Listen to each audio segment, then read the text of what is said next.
perimenopause is a phase that every woman's going to transition into. And what ages? So there's a myth that it happens around 51, 52. It happened for me at 46. I now know a lot of other people who it happened in their late 30s, early 40s. So pretty much you can talk any age from about maybe 37, 38, right up to about 55. So for men out there, this is happening to the women in your lives. So for younger men, it's going to be their mothers. It might be older sisters, their aunts. It could be somebody that they're working with. So yeah, there's a lot going on for women in this phase of their lives, and it's very much not talked about. It's starting to come out a little bit more now, but there's still a lot of unknowns. There's a lot of women going through this and navigating it and don't actually know what's happening to their bodies.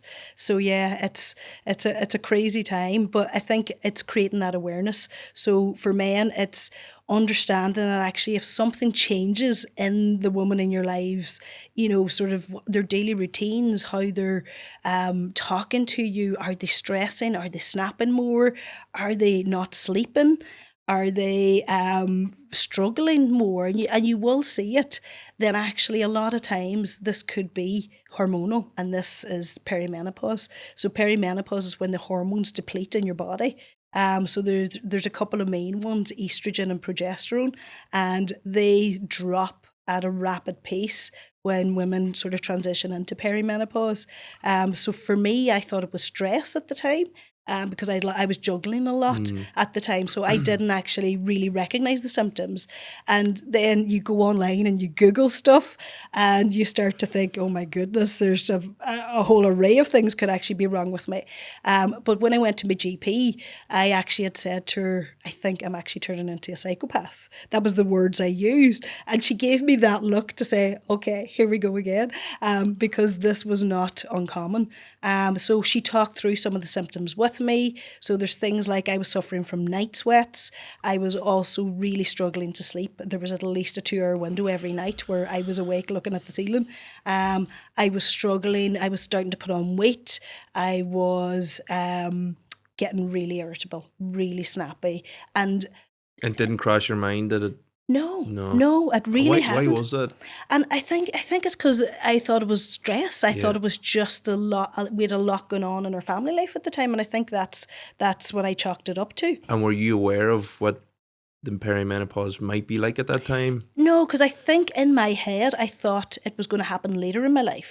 And there's also, like, women have a full cycle, so it's every month, and that never changed. So one of the things that can happen is there can be rapid changes, so it can happen more frequently, less frequently, heavier, lighter, and I thought that's what it was going to be down to, but for me that completely changed. You know, I was still regular, but all these other things were happening. So whenever I spoke to my GP, she was like, yeah, that actually is the case, and that's a misconception.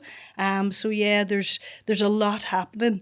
And every second person is going to have completely different experiences. So for somebody, they might be experiencing hot flashes. Somebody else can feel really cold. And it's not just like cold in your body. It's life can feel cold. And there's almost like a sadness there with it. So yeah, there's a lot of different symptoms. And everybody could have about 40 different varieties of those symptoms. So yeah, it's a lot to sort of work through and figure out what's actually happening. So then... your body's going through a transition, would that be fair to say? Yes, but that transition can take a long time. How long? So perimenopause can last for up to 10 years. Okay.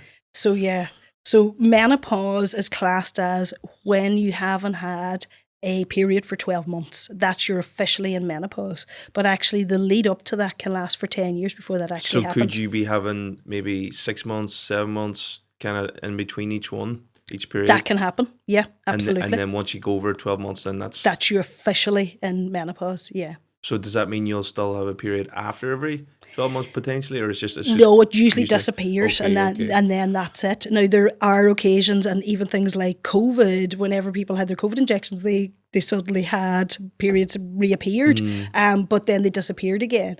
So yeah, they usually once they're gone, they usually don't come back. There can be sort of circumstances at times where it may appear, but yeah, it doesn't usually last long. So a lot of women wouldn't really know this then?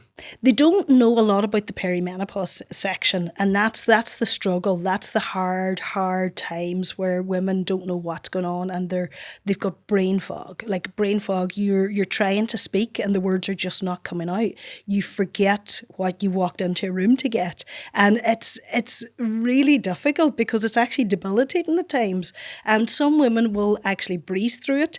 They won't have a huge amount of symptoms, but for about 80% of women, that they will have symptoms that's going to impact them on a daily basis. Yeah, and I suppose then men, is for them to understand that, for their partners or their mothers or their sisters, they probably don't know. They don't know. It's not talked about. It's not talked about. It's not talked about enough. It's starting to appear more now in social media, and even like you'll hear interviews now on TV. Tommy Tiernan had an interview recently. Very good. Yeah, he had Laura Dowling on, and she talked very much about it. And it's great to hear that now coming out on TV and social media. But yeah, there's still a huge amount of work to be done. There's a lot of unknowns, and like for my husband, he came on the journey with me, and it's not, the nicest journey at times, and a lot of times we're not speaking or expressing, what's happening in our bodies in the right way. But for us, it was about communication. It was actually figuring out together what was happening. And like even things like I was on a HRT patch that there was a shortage of. So you used to have to go around all the chemists and try and find. So Niall would actually go and do that journey for me from 1 month to the next. So he understood how frustrating it actually was as well, even to get the right treatment, that what you needed to regulate you. And how did you, I suppose, regulate yourself as well? Yeah, so for me, the HRT was a game changer for me. That really, really helped me. I started sleeping again. And is that like a tablet? Yeah, so I had two. So there's estrogen and progesterone. So for the estrogen, I took a patch. So it's a patch that you wear on your body. And then the progesterone, that was a tablet form. So you would take that for 2 weeks on, 2 weeks off. So yeah, and it was immediate, like literally as soon as I started.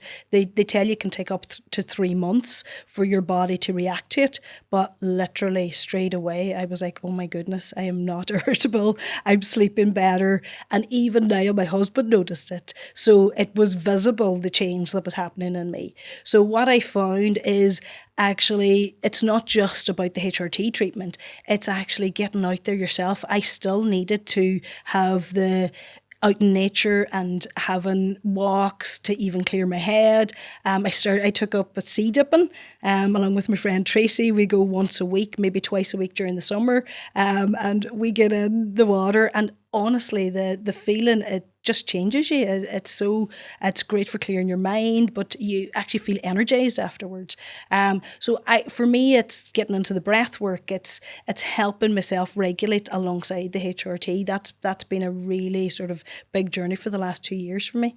Yeah, and it's back to that nature being a regulator. Yes. Like if you look at it as a medicine. Yes. Getting out there, even just breathing, conscious breathing, and the water too. Yeah. Like absolutely. I think with the water too comes resilience. Completely. It's like, fuck's sake, I have to get into the water and it's going to be cold, I but know. it's like, I know I'm going to feel a lot better too. Yeah, absolutely. Especially at the minute, like February is one of the toughest months to cold. get into the water. So yeah, it's very cold. But even we just give ourselves, even if we only stay in for 2 or 3 minutes, they reckon if you're in for 2 minutes, that's the main benefit your body's going to get. So anything longer, yeah, it's going to help. But as long as you can do those 2 minutes. So yeah, we try at the minute. It's probably about 3 minutes at the most. But yeah, but it's good. We enjoy it. You feel the benefit for it. And what about your husband? How's he been an aid for you?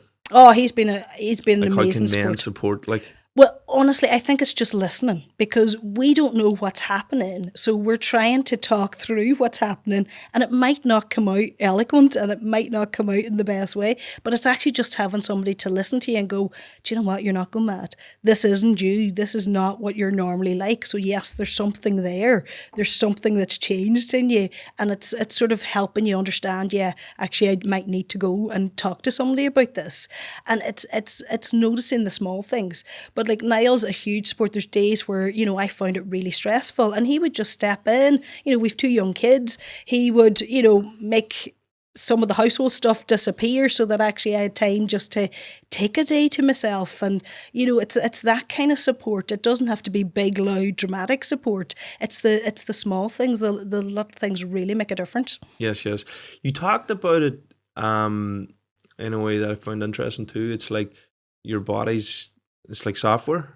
Yes. You mentioned that. So it's the way I would describe it, it's like a dodgy software update. So the type of update that happens where you actually have no prior notice to it happening. So all of a sudden your body is like this computer software that's updating. You didn't know was like happening. Auto update. Yeah, it's an auto update. And you're like, I don't recognize it. I don't even recognize the interface. I don't know what's happening. But yeah, it's quite crazy. So yeah, that's how I would liken it. Would you call it a software upgrade or downgrade?